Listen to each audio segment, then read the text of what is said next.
Assalamu alaikum, Detroit, mine's #1. Now I was just sharing with y'all, I saved one of my homeboys, right? And he left that 100% alone, and that been some years ago. That's probably we talking about 18 years ago or something. But you know, I was prone to struggling to get out of the game, because when you become conscious, man, you see things clear. And you understand that prison is a revolving door. And when you understand that, man, it's hard. You know, stupid is doing the same thing and expecting different results. I just couldn't be stupid, but it was hard. And I'm not calling y'all stupid, I'm just telling you, man. So I was in and out of that thing.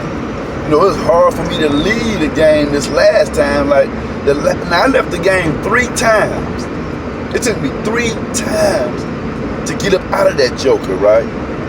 And every time that I left, I came back, man. And when I came back, I had to rebuild my clientele again. So after doing that, like 3 times, the last time I left the game, I didn't even tell nobody. I just quit answering my phone. I just quit answering it. And it slowly stopped ringing. It just slowly stopped. Because I was scared, I ain't gonna lie. I was like, man, shit, every time I leave the game, I had to get back in, man, and rebuild your clientele over, man. I mean, sometimes it takes, man, that's just work. You understand? But anyway, I mentioned my man KC. I ain't seen him. I don't know if he home now. I hope he is. But that was my guy. You know what I'm saying? I didn't eat with him. He didn't put me on. I had my own money, my own connects, and I bought my own work. And some guys that did put me on, you know what I'm saying? It was just a boost to help me get, you know, back home, or I'll be on spent some money with them, and they just threw me some extra, something like that. But I brought his name up, and my man Eastside, I'm gonna bring him up too, and then I'm gonna close out these videos for a minute. I'm finna focus hard, even though I've been writing my book, but I'm finna focus hard on getting some, you know, getting deeper in. No, I've been getting busy. But anyway, I hope y'all support my book. And these things that I'm sharing with y'all is in the book, but in more detail. But so anyway, Casey I think he did about 8 years or something. He caught a case, this after the fact. He caught it, he back home, right? I've seen him. I'm happy he out, because that's my man Danny, that's his man, that's my little crew. Now, I love them guys, man. They the ones who taught me the other level of the game, the integrity of the game. Not none of that old nigga stuff. We all freaks, but that's what it's all about. Cars and sex and clothes, like, you know what I'm saying? But they taught me the integrity side of it, like, you know, dirty game, but we ain't got to be so dirty.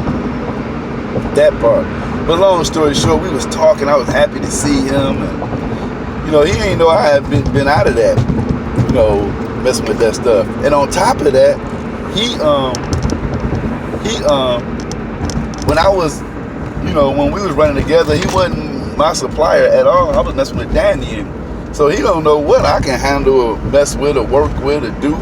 Not really. That's just, you know, friends. I don't want nothing from him. You know what I'm saying? People like that, used to people asking him, you know, this, that, would you let me, like that. So I said all that to say, he came home, right? After doing this bit, I seen him in the Benz. I'm like, what's up, boy? So we on 7 Mile in Southfield at the gas station. We up there talking, we reminiscing, we kicking it. Talking about different things in the past and stuff. He telling me who snitched on him. He telling me all this different thing. I'm like, yeah, wow, okay. And he never not one asked me like, what you doing like that to make a living? Like he never asked me that. I guess it was the giving shit. You know what I'm saying? What we do. So anyway, he at the end of the conversation he say, all right, well shit, man. Whoa. He said, man, we've been talking for a minute. He was like, man, you know, laughing, feeling good. And he said, so how many situations you want? I looked. I said, I was like, excuse me? He said, how many you want? Like them situations. I said, well, what you talking about? Some work? He was like, yeah. I was like, you still fuck with that shit? This is how I said to him like that. I said, you still fuck with that shit? He was like, I mean, it was, both of us was sincere. I said it like this, like, you still fuck with that shit? Like my eye, let me show you my eye, like this, like that. And he said, yeah. How else am I going to pay my bills? I said, anyway, man. Anyway, besides fucking with that. It's a lot of ways, man. You know what I'm saying? And he looked at me, I looked at him. I'm like, I'm straight, dude, and I left. Now when I left, I was driving, right? I called my homeboy Denny Mo. I'm kicking it with him. I'm telling him, I'm like, yo, Denny Mo, something about Denny Mo, not Schoolcraft. If I'd have called that Denny Mo, we probably would have arrived AC or some shit. My Schoolcraft Denny Mo. He'd have been like, dog, that nigga got them. He'd have been on me, right? So, but I'm talking about my boy, something about Denny Mo. You know, so, he say, I'm telling him, I'm like, dude, I'm just kicking with old boy and shit. He asked me, you know, how many of them situations I want. I was like, dude, you tripping, man. And then Denny Mo was like, shit. He got them boys. I was just talking to him like, I was like, yeah, man, he talking to me and so Denny Mo like, shit, dog. He called me once, say, damn, what? Shit, I can move a few of them boys. Go ahead and get them and shit. So I'm like, man, I ain't messing with that. So when I went home, I was just sitting down thinking like, wow. You know, it took something from me. Like, it made me see, like, I'm looking like, man, that's all we know is that stuff to survive, man.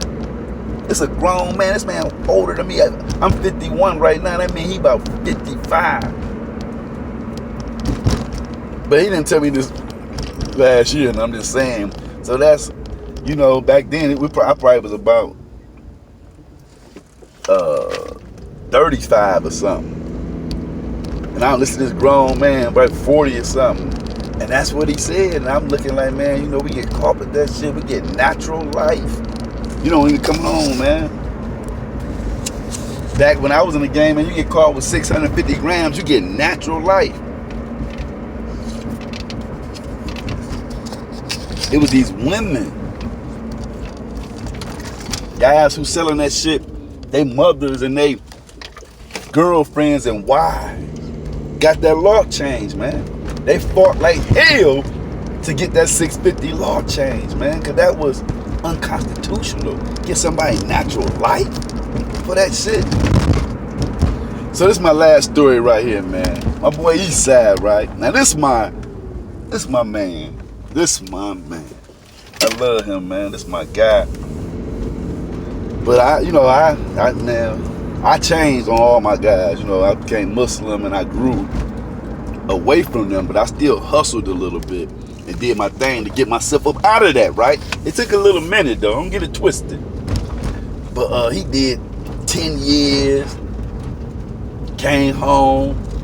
I was happy he was home, man. I was sending money up in the prison, all type of stuff. You know how you miss your guy, man. You know what it's like up in there, especially when you did a bit. So he come home, now he know people, he connected. He like my man Bug. He connected. See, that's how I know a lot of people too messing with Eastside, my man Cheeks. Now, he come home. This the second time. Now we and him did a bit. I did my first bit with him up in Scotts. So I came home then. He came home after that. And, you know, we ran heavy then. Then he went back to prison. And that's when he did the stretch. He did the first stretch, 10 years. But when he came home, he was connected. And so, long story short, remember, this is a funny story, right? Now, weed was heavy around this time, right? So he had got about 100 bowls, right? 100 of them bowls, right? So he called me, he like, yo.